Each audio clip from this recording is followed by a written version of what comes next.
येशू ख्रिस्ताचं मानवतेला योगदान आणि ख्रिश्चॅनिटीच्या मानवतावादातून संस्कारातून ज्यांचा जन्म झाला ते मराठीचे महाकवी रमण रणदिवे, रंगत संगत प्रतिष्ठानचे आमचे एव्हरग्रीन प्रमोद आरकर,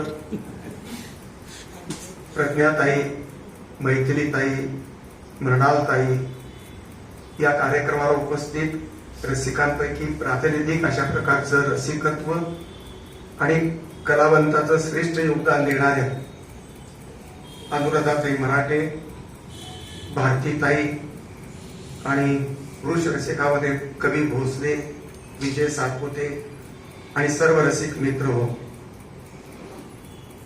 खर तर रमण रणदिवेंची 50 वर्षे गझलमध्ये जी समर्पित झालेली आहे ती एका अर्थानं मराठी भाषा आणि संस्कृतीचा बहुमान आहे. फादर स्टीफन, फादर लिब्रिटो, bishop Dabre, father Correa, Niranjan Ujgare, Cecilia Carvalho या परंपरेचा वारसा रमण रणदिवे यांच्या साहित्यिक योगदानामध्ये आपल्याला शोधता येतो. ख्रिश्चन समाज, ख्रिश्चन संस्कृती आणि ख्रिश्चन धर्म एकूण मराठी संस्कृतीशी, भारतीय संस्कृतीशी किती एकरूप झाला, कशा प्रकारे एकरूप झाला याचं जातीवंत आणि जिवंत उदाहरण म्हणजे रमण रणदिवे यांची कविता. त्यांनी ख्रिस्ताच्या त्यांच्या वडिलांनी काहीतरी 5,500 ख्रिस्तावरती कविता लिहिल्या. त्याच्या दुप्पट कविता 1200 कविता रमण रणदिवेने ख्रिस्तावरती केलेल्या आहेत.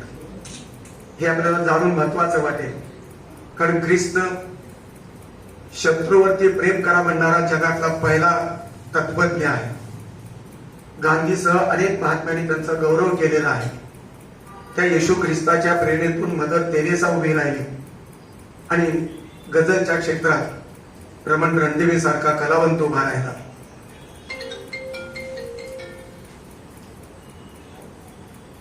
त्रयस्थ परी हा उहा सूर्य येथे, जिथे आर्त काहो रडे पोरका, म्हणे रक्त ताजे अभागी पुरुषाला, हिऱ्याच्या गळाची फुटे फुंद का. अशा प्रकारची ख्रिस्तावरची कविता लिहिणारे रमण रणदिवे. मध्ये रक्तबंबाळ येशू किती, फुटेला त्या किती पाशवी काळ झाला. अशा प्रकारची सुंदर कविता येशू ख्रिस्ताच्या श्रद्धेनं भक्तीनं नाहून निघते. पण त्यांच्या इतरही कविता सर्व संदर्भामध्ये महत्वाच्या वाटतात. प्रेम, कल्पनाविलास, विसंगती, सामाजिक संदर्भ अशा प्रकारच्या वेगवेगळ्या संदर्भाने त्या गझल पुढे येतात. आणि म्हणून कळावया लागल्या तुझ्या हळूहळू, कळावयास लागल्या तुझ्या कळा हळूहळू, जळावयास लागल्या तुझ्या जळा हळूहळू, जसा वसंत गुंततो हळूहळू फुलामध्ये, तसाच लागला तुझा गळा हळूहळू. हळूहळू शब्दांची ही पुनरावृत्ती, पुन्हा पुन्हा लयीमध्ये ठेक्यामध्ये येणारा एकच शब्द, त्याची अनुप्रासाची पुनरावृत्ती ही त्या कवितेचा आकृतीबंध तर गोडवा सिद्ध करतोच, पण त्याच्यातला भावार्थ सुद्धा काळजाला भिडतो. प्रेमाच्या रंगात न्हाऊन निघताना रणदिवे हे लग्नापूर्वीच्या गझल लिहितात की लग्नानंतरच्या लिहितात मला माहिती नाही. नको म्हणाली तेव्हाही चिडलो कुठे, अशा प्रकारची त्यांची अनुभूती आहे. हे त्यांच्या सखीचं, प्रेयसीचं किंवा पत्नीचं नको म्हणणं हे किती महत्वाचं ठरलं. त्याचप्रमाणे रंगात मैफिलीच्या मी रंगलो, परंतु घायाळ प्राण केला विरहात मारव्याने. संगीत क्षेत्रातील मारव्याचा, रागदारीचा अभ्यास त्यांनी केलेला आहे. यशवंतराव पाटकांच्या जवळ त्यांनी शास्त्रीय शिक्षण घेतलं, त्याचा हा परिणाम मारव्यामध्ये दिसतो. त्याचप्रमाणे तुझ्या देखण्या लावण्याचा सुगंध मनभर पसरू दे, हे स्त्रीचं लावण्य त्याला प्रभावित करतं. आणि सात्विक स्त्री आणि शुद्ध कविता याची तुलना आताच्या भाषणात तुम्ही ऐकलेली आहे. किती सुंदर त्यांनी मांडलेली. कवी रमण रणदिवे हे कल्पना विलासामध्ये रमतात, भावनेच्या उत्कटतेमध्ये रमतात, पण त्यांची वैशिष्ट्य म्हणजे मला जाणवलं ते समीक्षाही सुंदर करतात. त्याची समीक्षा सुद्धा काव्यात्म असते, ती गद्य नसते. आणि त्यांचं भाषण हे काव्यात्म समीक्षेचं सुंदर अशा प्रकारचं उदाहरण मला दिसतं. प्रश्न विचारताना ते म्हणतात, चिरकाल कोणे येथे जगणे जगून गेला. हे जीवनाच्या तत्वज्ञान सांगणारी कविता. त्याच्यातला हा प्रश्न अत्यंत महत्वाचा. कल्पना विलासाच्या दृष्टीने त्यांची गझल जर तपासली तर, काल गोऱ्या पौर्णिमेने काय केले कोण जाणे, चांदणे बैचेन झाले आणि चंद्रही बेजार झाला. ही कल्पना विलासाची खुबी त्यांच्यामध्ये महत्वाचं काम करते. दुःखाच्या संदर्भात ती अत्यंत सुंदर भाष्य त्यांनी आपल्या गझल मधून केलेले आहे. हे दुःखाशी संवाद करणारी अनेक मंडळी आहेत, त्यामध्ये कवी रणदिवे सुद्धा आहे. हे दुःखा तू आल्या आल्या निघाला का बरे, निघाला कुठे, तुला पाहिजे तसा मी अद्याप रडलोच नाही. दुःखाला हवं तितकं मी रडलो नाही, अशा प्रकारचं धाडसानं आता रडलो नाही, पुन्हा रडणार नाही याची शाश्वती नाही. जे दुःखाची अटळता, वेदनेची अपरिहार्यता, हे जीवनातलं वेगळं वास्तव ते सांगू पाहत आहे. मंदिरामध्ये गाभारा रडतो आहे, मंदिराचा गाभाराच रडतो, मग देवाचं अस्तित्व काय नेमकं? मंदिरामध्ये गाभारा रडतो आहे. माणूस कधी देवाला पावला नाही, देवाला माणूसच पावला नाही. देव नेहमी पावतो पण माणूस पावत नाही. ही विसंगती रचनेमधली संदर्भात आणि अर्थाच्या संदर्भाने सुद्धा. जातीच्या संदर्भातला त्यांचा शेर आता आपण ऐकला. आग लागून जातीची तो मोजतो, आग लावून जातीची तो मोजतो, राख झालेली इथे शहरी किती. जे भारतातल्या शहरामध्ये जातीची आग लागलेली आहे, ही भयानक वास्तवता ऐतिहासिक सत्यासह या दोन तोळीमध्ये भारताचा संबंध, जातीचा सामाजिक इतिहास आपल्या डोळ्यासमोर उभं करण्याचं ते सामर्थ्य आहे. आणि म्हणून रणदिवेंचं गझल ही मराठीचं भूषण आहे. ख्रिश्चन समाजाचं भूषण झालेले आपले रमण रणदिवे अनेक पुरस्काराचे मानकरी आहेत. त्या पुरस्कारामध्ये गदिमांचा नावाचा पुरस्कार आहे, ना. देशपांड्याच्या नावाचा, न.जी. केळकरांचा, सुरेश नाडकर्णींचा, सुरेश भट, पाटणकर, दोन गझलकार भट आणि पाटणकर आणि सुरेश नाडकर्णी समीक्षक, अशा प्रकारे त्यांच्या पुस्तकाला शांताबाई शेळकेंनी प्रस्तावना लिहिल्याचं मला माहिती आहे. राम पंडितांनी त्याला प्रस्तावना दिली आहे. त्याचबरोबर सुरेश नाडकर्णींनी त्याला प्रस्तावना दिलेली आहे. त्यांची गाणी अनेक लोकांनी, गायकांनी अशा प्रकारची ते गायलेली आहे. त्यामध्ये एक गायिका या ठिकाणी आंदोलकांच्या रूपाने उपस्थित आहे. पण असंख्य गायक, त्यामध्ये विशेषतः रवींद्र साठे असो, वैशाली सामंत असो, किंवा तुमच्या रंजना जोगळेकरांसारख्या अव्वल दर्जाच्या गायिका आणि गायक त्यांच्या वाट्याला आले. आणि संगीतकारांची तर मैफिलच त्यांच्या समोर आपल्याला समोर दिसते. गजानन वाटवे असोत किंवा यशवंत देव असोत, भास्कर चंदावरकर असोत, अशा प्रकारच्या मराठी संगीताच्या क्षेत्रातील दिग्गज मानदंडांनी त्यांच्या गझलला, त्यांच्या प्रेमगीतांना विशेषतः प्रामुख्याने त्यांनी चाल लावलेली आहे. त्यांचं कुटुंब संगीतमय स्वरांच्या मध्ये रमलेलं आहे. त्यांची 3 मुलं, एक व्हायोलिन वादक आहे, एक तबला वादक आहे आणि एक तुमचा काय हार्मोनियम वादक आहे. आणि त्यांच्या पत्नी चाली लावतात आणि ते स्वतः गायक कसे आहेत मला माहिती नाही. ते कदाचित गायक दुय्यम असावे, पण गझलकार, कवी म्हणून प्रतिभा संपन्न अस्सल अशा प्रकारचे. मित्र हो, गझल ही अरबस्थानातून इराणमध्ये, इराणातून क्रमाक्रमाने भारतामध्ये आली. अरबी, फारसी, उर्दू, हिंदी आणि मराठी हा गझलचा भौगोलिक आणि सांस्कृतिक प्रवास, भाषामय प्रवास आपण समजून घेतला तर वली दखनीच्या संदर्भातलं एक गझलला योगदान उर्दू मधलं, किंवा गालिब सारखं योगदान, मीरचं योगदान आपल्याला नाकारता येत नाही. ही गझल माधव जुलेलांच्या मार्फत, सुरेश भटांच्या मार्फत आपल्यापर्यंत येऊन पोहोचली. मोजके जे पहिले 5-6 शिष्य म्हणणार नाही, पण सुरेश भट कुणालाही शिष्य मानत नव्हते आणि कुणालाही गुरु मानत नव्हते. परंतु पहिल्या पिढीमधले अनिल कांबळे असो किंवा तुमच्या आपले रणदेवे असो किंवा संगीता जोशी असो, अशा प्रकारची ही जी पहिली पिढी प्रभावाखाली सुरेश भटांच्या वावरत होती. एकाच व्रताच्या आकृतीबंध निवडणं आणि त्यामध्ये गझलला बसवणं ही अत्यंत तारेवरची कसरत गझलकारांना करायला लागलेली आहे. साधारणपणे 700 ते 800 महाराष्ट्रामध्ये गझलकार आहेत, पण त्यामध्ये मोजके 200 ते 300 गझलकार हे बऱ्यापैकी नावलौकिक मिळवून आहेत.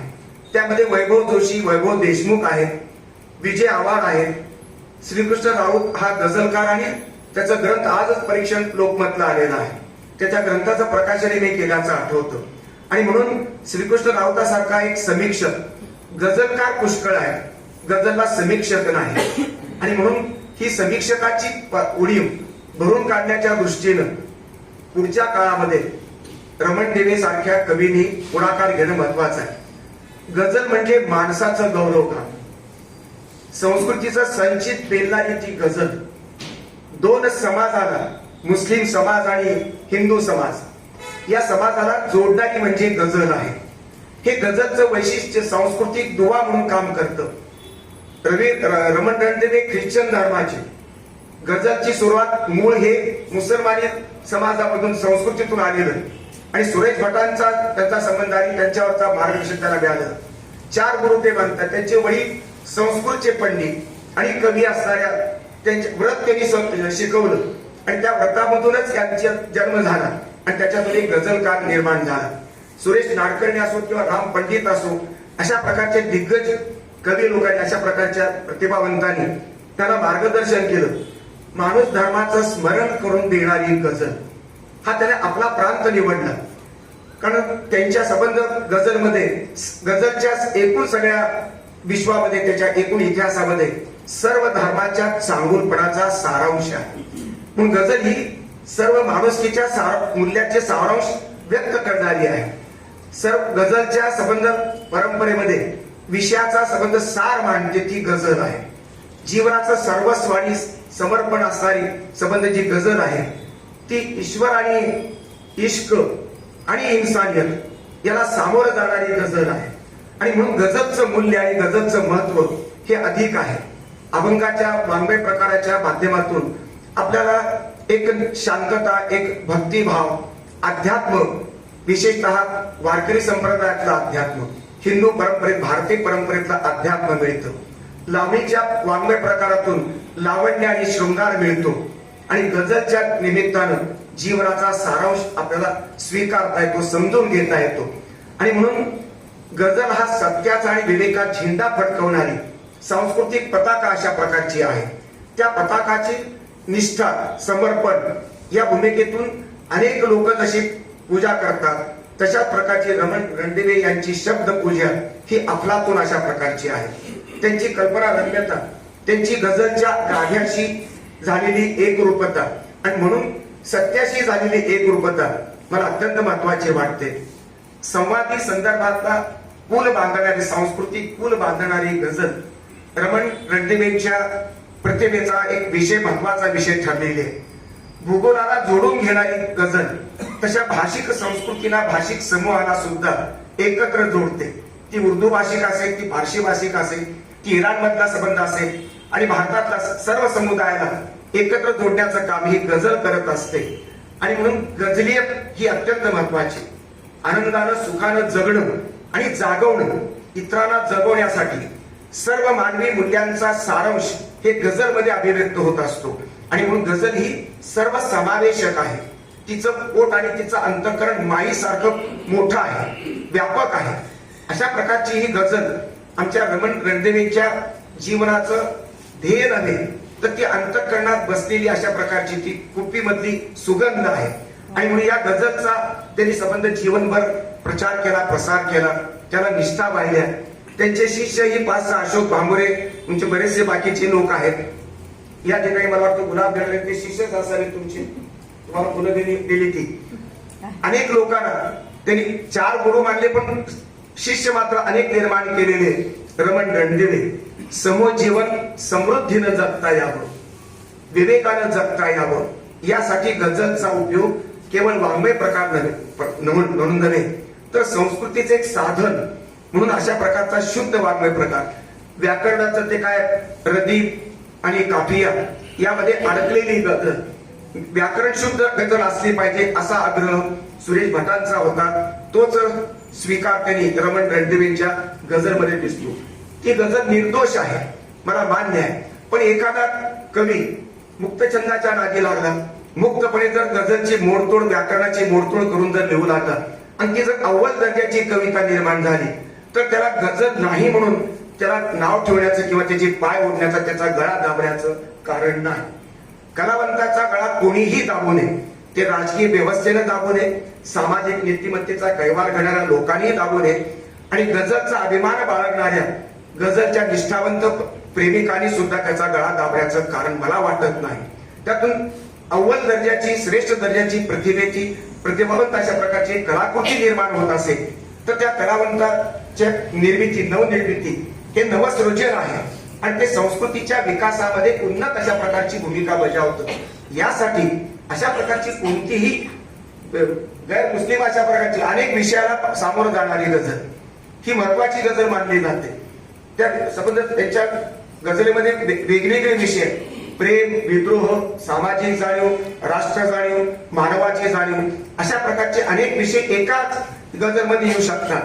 पण आकृतीबंध एकच, त्याचं व्याकरण एकच आहे, त्याचा मधला पहिला शेर असतो, हे सगळं मान्य आहे. तरीही नियम जर तोडून जर एखादा गझलकार वाट सोडून जर दुसरीकडे गेला तर त्याला कुठेही गुन्हेगार ठरवण्याचं कारण मला दिसत नाही. असा या गझलियत जगणाऱ्या आणि जगवणाऱ्या, गझलियत जगवणारी माणसं फार कमी आहेत, गझल लिहिणारे अनेक आहेत, पण गझलियतचं जीवन संपन्न करून एक आदर्श उदाहरण समाजामध्ये, संस्कृतीमध्ये निर्माण करणारी माणसं रमण रणदिवेच्या रूपानं आपल्या समोर आदर्श म्हणून उभे आहेत. त्याला कुठेही जातीचा, धर्माचा असा त्यांचा कडवटपणा त्यांच्यामध्ये कुठे भूमिका येत नाही. उदारमतवादी भूमिका, भारतातल्या एखाद्या कलावंतानं किती उदार असावं, किती सेक्युलर असावं, किती धर्मनिरपेक्ष असावं, जातीची, धर्माची बंधनं कशी तोडावी, आपापला धर्म आपल्या घरी पाळत दररोज सकाळ आणि संध्याकाळ येशूची प्रार्थना करणारा एकनिष्ठ भक्त, ख्रिश्चन भक्त, येशूचा भक्त तितक्याच हिंदू समाजातल्या चांगल्या मानवतावादाशी, इस्लामच्या मानवतावादाशी, बौद्ध निरीश्वरवादी मानवतावादाशी, जैन धर्मी अहिंसावादी महावीराच्या मानवतावादाशी एकरूप होण्याची क्षमता आपल्या कवितेतून व्यक्त करतो, आपल्या भूमिकेतून व्यक्त करतो. आणि म्हणूनच जवळजवळ ख्रिश्चन धर्माचे कमीत कमी पुरस्कार त्यांना मिळाले. ख्रिश्चन समाजाला त्यांच्या कर्तृत्वाचा अभिमान जरूर आहे, ख्रिश्चन समाजानं त्यांना पुरेसा न्याय दिला, पण त्यापेक्षा अधिक आपल्या भारतीय समाज, ख्रिश्चनेतर समाजानं त्यांना अधिक न्याय दिल्याचं मी त्या अभ्यासातून लक्षात घेतले. आणि म्हणून भारतीय समाज आणि संस्कृती किती उदार आहे, किती व्यापक आहे, त्याची संकल्पना आपल्या या अभ्यासातून मिळू शकते. आणि अशाच प्रकारचं उदारमतवादी भूमिका सांस्कृतिक अंगाने जर आपण सिद्ध केली, ते गझलच्या, कवितेच्या असो, नाटकाच्या असो, कादंबरीच्या असो, साहित्याच्या कुठल्याही आकृतीबंधाच्या रूपानं अशा प्रकारची सांस्कृतिकता आपण जर सिद्ध करू शकलो तर आपल्या सर्व धर्मीय लोकांचं योगदान, विधायक योगदान ते मिळू शकतं. आणि एक सेक्युलर माणूस, एक सेक्युलर समाज, एक विश्वधर्मी, एक मानवतावादाचा वाट चालणारा समाज नव्या संदर्भामध्ये विश्वाच्या अजेंड्यावरती उभा राहू शकेल. त्यामध्ये इराण, अमेरिका, चीन, तैवान, तुमचा कोण तो रशिया, युक्रेन, भारत, पाकिस्तान असे वादविवाद राहणार नाही. कारण संगीत आणि गझल सारखी ही साधनं ही संबंध माणूस जोडतात, देश जोडतात, संस्कृती जोडतात. आणि जोडण्यामध्ये जे समाधान आहे, जे पुण्य आहे, जे आनंद आहे ते तोडण्यामध्ये नाही. आणि म्हणून गझल हा एक अनेक विधायक अशा आकृतीबंधापैकी एक आकृतीबंध आहे. त्या आकृतीबंधाला रमण रणदिवेंनी आपलं जीवन सर्वस्व अर्पण केलं, आपल्या कुटुंबासह अर्पण केलं. आणि एक भारतीय संमिश्र समाजाच्या, बहुधार्मिक समाजामध्ये कसं आदर्श योगदान आपण द्यावं याचं एक उत्तम उदाहरण रणदिवेची कविता, रणदिवेची गझल आणि रणदिवे यांची भूमिका सुद्धा, त्यांचं जीवन, त्यांचं कुटुंब यामध्ये संबंध इन्व्हॉल्व्ह झालेलं दिसतं. आणि या योगदानाबद्दल मी समाधान व्यक्त करतो. रमण रणदिवे यांच्या 50 वर्षाच्या या सुगंधी वाटचालीला मी शुभेच्छा देतो. प्रमोद आडकरांसारखा माणूस हा बहु